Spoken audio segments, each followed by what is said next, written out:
6:49, we're following breaking news for you this morning. President Obama has announced a historic deal. The United States is lifting its ban on arms sales to Vietnam.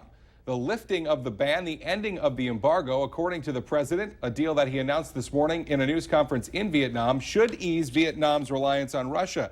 Now, the president this morning also announced new U.S. investment in Vietnam, 100 planes from Boeing, engines and electricity from General Electric, totaling about $16 billion in investment. The White House says it should create about 60,000 new jobs there. A very good morning, everyone, and thank you so much for waking up with the Valley today. Kyle Bosch here with Lisa Bedeau. We're just getting started with non-stop news and weather all the way up to the top of the hour to help you plan your day. Charges are expected to be filed today against a woman suspected of stealing a UND police car in Grand Forks and then crashing it in Crookston. 23-year-old Cassandra Ellis of Columbia, Missouri is in the hospital with non-life-threatening injuries after police say she hit a ditch and a crossroad along Highway 2 near UMC yesterday morning. This is exclusive video of the aftermath of that crash. Police say the vehicle rolled end over end for about 70 yards. The force of the crash ripped the entire engine from the vehicle. Now, the incident all started when UND police were called to an apartment building near the new medical school on campus for a report of an intoxicated woman. When they came out of searching that building, they noticed that one of their squad cars was gone. UND police say they are still trying to figure out exactly how Ellis got into that vehicle. Coming up on 6:51, time for weather and traffic on the ones that we check in with meteorologist Lisa Green. It's been kind of some wild weather for some people overnight. That's right, Grand Forks especially. We saw the storm blast through and knock down quite a few trees, some power outages there, a lot of issues waking up to there in the Grand Forks area this morning. Jamestown also had some street flooding and some hail, some nickel-sized hail reported in the Jamestown area. And we still do have some rain out there, but things are winding down. That's the good news. We do have that rain over toward eastern parts of Polk County and moving into Clearwater County and down into Mahnomen County as well. That's lifting to the north and east. It's just some pockets of moderate, so even a few rounds of heavy rain as it lifts northward here this morning, but no lightning to show you here. That's moved well off to the east of the valley here for this morning, and no concerns about hail. Maybe a little bit gusty, a little blustery underneath that rain shower, but otherwise that'll be about it. The rest of us drying out for now. We're looking at temperatures in the 60s in a lot of places, 63 degrees in Fargo, 62 in Grand Forks with muggy conditions hanging around.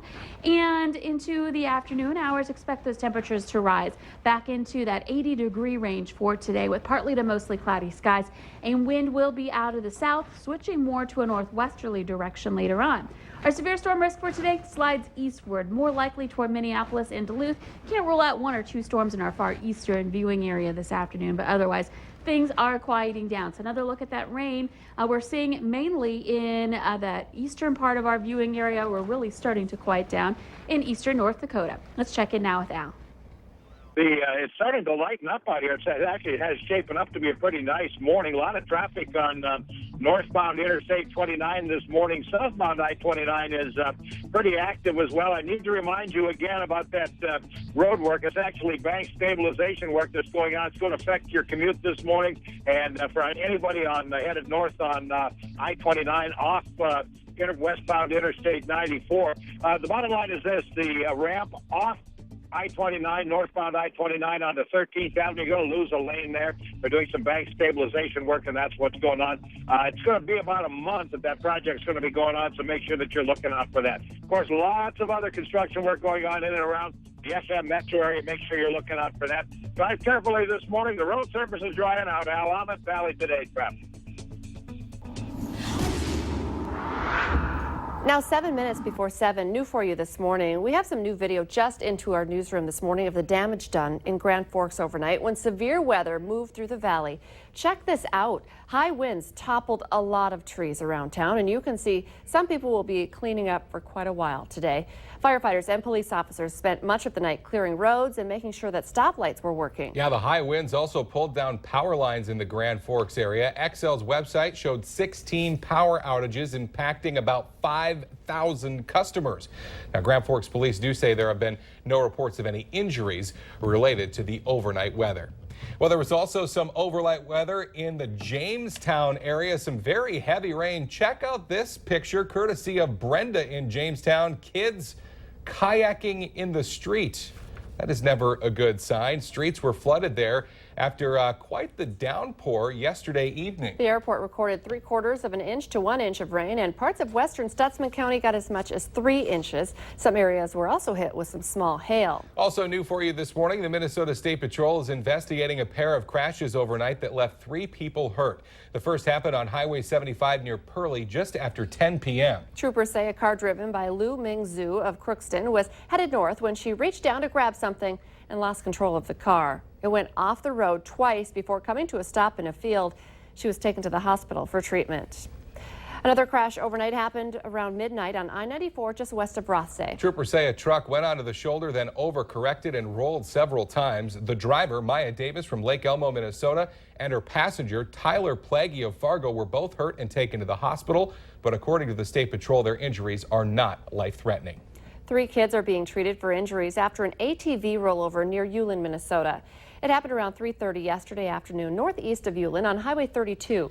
Crews say the 3 children were on a Ranger when it rolled multiple times. 2 of them were thrown off and the Ranger landed on top of the 3rd. One victim with severe head injuries had to be airlifted to a hospital. The other 2 were taken by ambulance to the hospital. 2 men are facing trespassing charges and having to do a little recovery after breaking into the Minot Zoo, and one of them was injured by a bear. Police say a 21 and 23-year-old man broke into the Roosevelt Zoo in Minot over the weekend. While they were walking around the grounds, the 21-year-old stuck his arm inside the bear enclosure and was bitten. Police say the 2 men had been drinking. Minnesota lawmakers are headed home today after they adjourned the 2016 session. But not everyone thinks it was as productive of a session as it could have been. According to the Star Tribune, state lawmakers failed to reach a top goal of long-term transportation funding. They also did not pass a bonding bill. The one package that did get passed at the last minute overnight, a surplus spending package. But the contents of the nearly 600-page bill were not revealed until about 4 hours before the adjournment deadline. Well, new for you this morning, 300 law enforcement agencies around Minnesota are set to kick off their latest Click It or Ticket enforcement campaign today. Police, deputies, and state troopers are going to be focused on Highway 10 in Clay County in our area.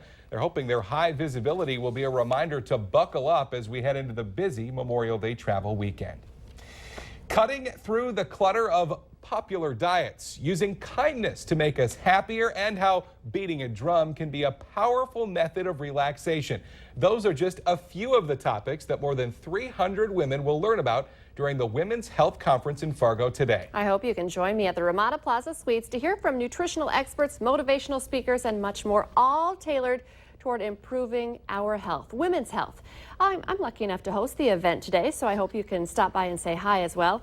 It all gets started at 8 this morning. Doors open at 7:30, but you can really come at any time throughout the day. It goes into the afternoon. If you want to know more about the speakers and the different events that will be happening, go to valleynewslive.com and click on the hot button for a list of speakers. Compost, crops, and consumption. That's what one area school is learning all about. And we've been learning all about it this morning as well as we go digging in with the Valley Today's Christy Larson. Hi, Christy.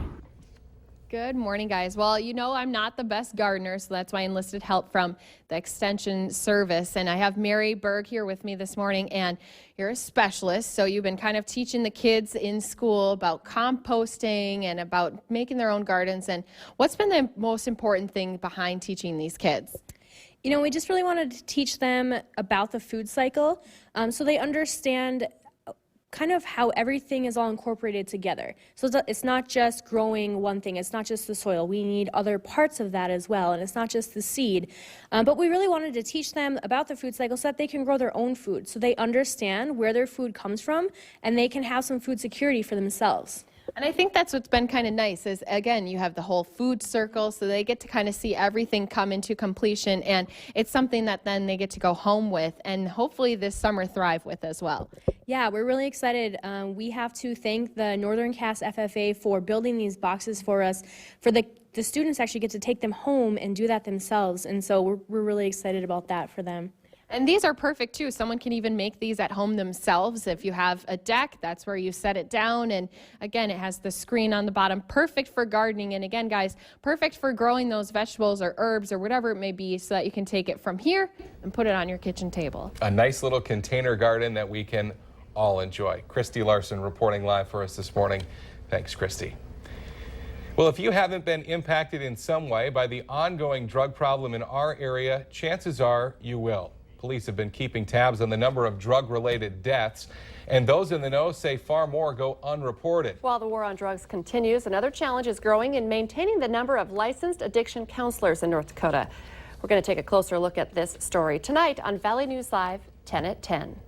Let's get our answer now to our question of the morning on Facebook. Today's question: an average person will have 17 of these in their lifetime. The answer: crushes. You can take part in our question of the morning at our Valley News Live Facebook page. Still a little bit of rain making its way across the valley now out there, Lisa. Yeah, it might impact your morning drive, especially if you're in Minnesota, but those strong storms are over for today. Thanks for waking up with the Valley today. More local news and weather in just 25 minutes. Have a great Monday, everybody. We will see you tomorrow morning.